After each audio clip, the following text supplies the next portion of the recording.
Magandang umaga po mga kahataw. Nandito naman po tayo para magbigay ng karagdagang kaalaman para mapaganda natin ang pagpapalaki ng ating mga cockerels.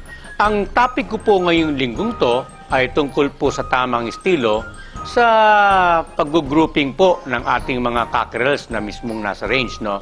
Kasi kadalasan po ang mga practice ng iba ay magkakasama po ang lalaki sa babae. Meron naman pong iba ay ginugrupo po ang mismong lalaki at hiwalay na po ang mga babae. Ngayon, ano ba mga pros and cons ng mga ganitong klaseng estilo? Doon sa mga nagugrupo ng puro lalaki lang, siguraduhin nilang po na ito'y magkakasing laki.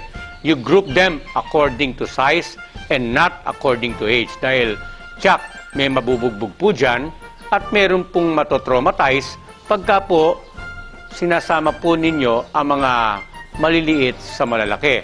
At yan po ang nagiging dahilan bakit nagiging bansot.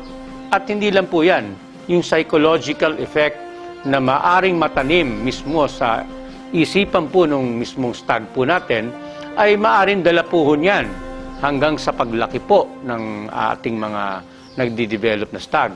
Alam naman po natin na during this particular months, pagka 4 months na sila at 5 months ay maaring sila po ay nagkakaroon na po ng mga territorial instincts at meron na po naghahari mismo doon sa kinasasakupan na range. Ito po yung tinatawag nating alpha males kung tawagin o yung pinaka-bully. At para po maiwasan natin na natotraumatize mismo yung mismong nagdi-develop nating mga cockerels, no, na nagiging stag, pinakamaganda po rito ay mahiwalay na po natin yung mga alpha males o yung mga nagbubuli para mabigyan po ng tsansa yung mga hindi pa ho masyadong may katapangan para ma-develop po ulit yung kanilang territorial instincts. At kung nahiwalay na po natin yung mga nagbubuli na mga stags po natin, ay meron naman pong tatapang na panibago na naman pong cockerel. At least, nabigyan po natin ng tsansa ang mga cockerels na to o yung stags to be na magkaroon po sila ng chance maghari kahit na papano, kahit na konting panahon, at ito ay make psychological effect po sa kanila. Ngayon po ay gusto ko pong bigyan ng puntos po ang pagbibigay na po ng grains during this particular month. Tandaan nyo po, pagka 4 months na po sila, wala po tayong pinatutuka dyan, kundi puro crumbles, mass, hanggang sa pellets. At dapat nyo pong isipin, kaya nga po ang mga manok ay may balon-balunan. Ito po ay talagang binigay po ng ating Panginoon para ito po ay gumiling ng mga buto o mga tinatawag nating mga grains, no?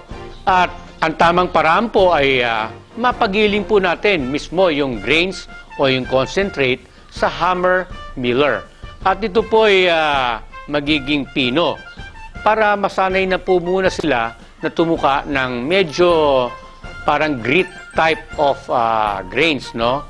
At pagdating ng 5 months po, ay pwede na po natin gawin to na 50-50 ang proportion para gradual ang changes, no?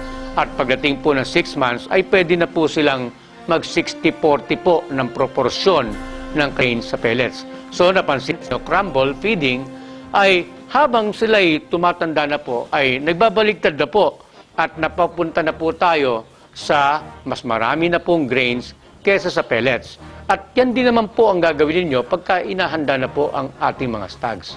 Ngayon, mapunta naman po tayo sa pagbibigay ng tubig. Dapat maingat po tayo dyan. Of course, kailangan po na may tubig sila buong araw. At ngayon pong summer months ay napakadelikado po na makainom po sila ng tubigan na nabilad sa araw. Alam niyo po ba mangyayari dyan ay kung anong mga respiratory problems ang maaring ma-incubate sa ating mga cockerels. Ito na po yung halak, pati mga pisik, pati mga iba-ibang mga klase ng sipon at respiratory problems ay maaari pong matamo ng ating mga cockerels. At hindi lang po yan, yung effectivity po mismo ng vitamina ay maaari pong mawala dahil po pagka nabilad sa araw ay nawawala po ang bisa ng ating mga vitamina. Ngayon, siguraduhin lang po natin na may enough shelter po sa loob ng range. Ako po ay may magandang payo po sa inyo. napakaganda po ng range na tinatamaan po ng araw talaga. Dahil doon natin nakukuha yung mga stags na medyo may kapulahan ang mga kanilang muka. Ibig sabihin po niya pagkabilad sa araw ay mas maganda ang pagkapula. At yung mga stags na pinalaki po sa range na medyo nasa malilim ay napapansin po natin medyo maputla po yan. At hindi kasi na-develop na mabuti dahil wala silang luxury of sunlight. Pero ang sobrang sunlight din po ay maaari pong makasama rin sa ating mga cockerels. Kaya nga importante yung enough shelter para ma-prevent po natin ng heat stroke. Lalo na po pagka napapansin natin sobrang hingal na po ang ating stag sa gitna ng araw, no? Ito yung tanghaling tapat, lalo na.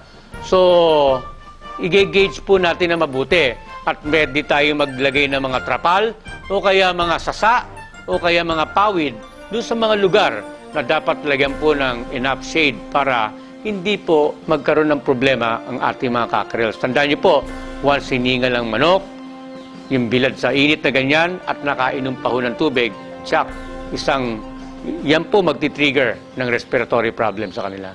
Ngayon po, kung na-experience po na nagkaroon ng heat stroke ang ating mga stags o